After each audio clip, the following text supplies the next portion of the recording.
अगर आप अपने माँ बाप से सच्चा प्यार करते हो तो इस कहानी को पूरा जरूर सुने। और अगर अंदर से एक आवाज आई तो यह कहानी अपने उन दोस्तों को जरूर शेयर कर देना जो जिद करते हैं खुद से अपनी सफलता के लिए नहीं, अपने माँ बाप से अपने शौक पूरे करने के लिए। दोस्तों, कहानी आगे बढ़ाने से पहले आप हमारे चैनल पे नए हो तो चैनल को लाइक करें, शेयर करें और बेल नोटिफिकेशन को ऑल पर सेलेक्ट जरूर करें और कमेंट बॉक्स में नमो बुद्धदाय जरूर लिखें। एक समय की बात है, रवि नाम का एक लड़का था। उसके पिता का नाम गजानन था। रवि ने अपने पिता से कहा, पापा मुझे नया मोबाइल चाहिए। पिता ने कहा, बेटा अभी कुछ वक्त रुक जा, फिर तुझे एक नया मोबाइल दिला दूंगा। बेटे ने कहा, आपके पास मेरे लिए कभी पैसे नहीं होते हैं, मेरे सब दोस्त अच्छे रहते हैं, किसी के पास कोई कमी नहीं है, केवल मेरे पास ही हर चीज की कमी होती है। बच्चे पैदा करना बेहद आसान है लेकिन उन्हें पालना बेहद मुश्किल। जब आप मेरी जरूरत पूरी कर ही नहीं सकते तो क्या मतलब इस घर में रुकने का? मैं घर छोड़कर जा रहा हूँ। बेटा रुक जा, मेरी बात तो सुन। माता और पिता ने बेटे को रोकने और समझाने की काफी कोशिश की लेकिन वो नहीं रुका। गुस्से में उसने बैग पैक किया और घर से निकल पड़ा। लेकिन घर से निकलते वक्त गलती से उसने अपने पिता की डायरी अपने बैग में डाल ली। पिता की आदत थी कि वह हमेशा डायरी लिखा करते थे और उनकी डायरी को छूने की परमिशन किसी को भी नहीं थी। लड़का घर से काफी दूर आ गया और थक कर बैठ गया। जब उसने वो डायरी देखी तो उसने सोचा, आखिर मिल ही गया खजाना। आज पता चल जाएगा कि मेरे पिताजी ने कहां-कहां दौलत छुपा रखी है और उन्हें किन-किन लोगों से पैसे लेने हैं, और सरा का सरा लेखा जोखा आज मुझे मिल जाएगा।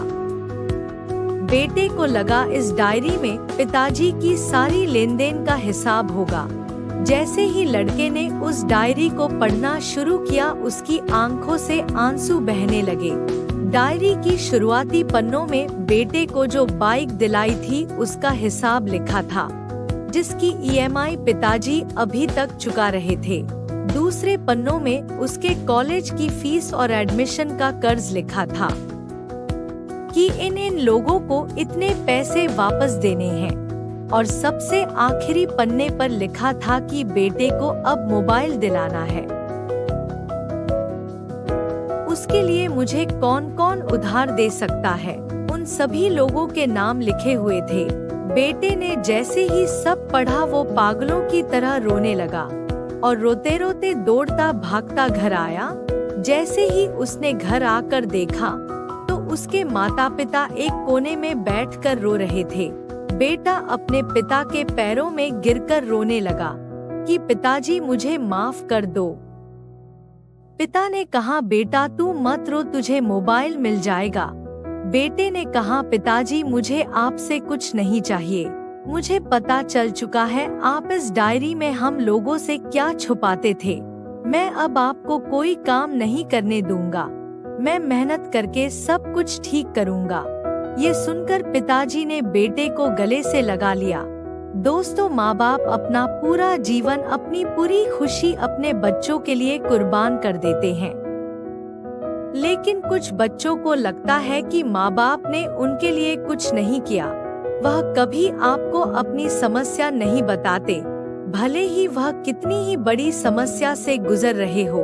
रिश्तेदार भी उन्हें नीचा दिखाते होंगे तो भी वो सह लेते होंगे, लोग भी ताने मारते होंगे तो भी वो सह लेते होंगे, लेकिन आपसे अपनी समस्या कभी शेयर नहीं करते क्योंकि वो आपको कभी दुखी नहीं देखना चाहते हैं।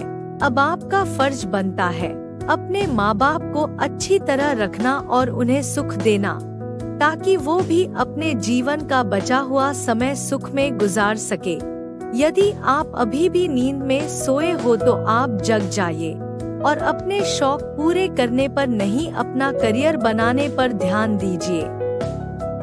क्योंकि अगर आप अपने माँ बाप के रहते कुछ नहीं कर पाए तो बाद में आप सोने का महल भी बना लोगे तो उसमें भी आपको नींद नहीं आएगी।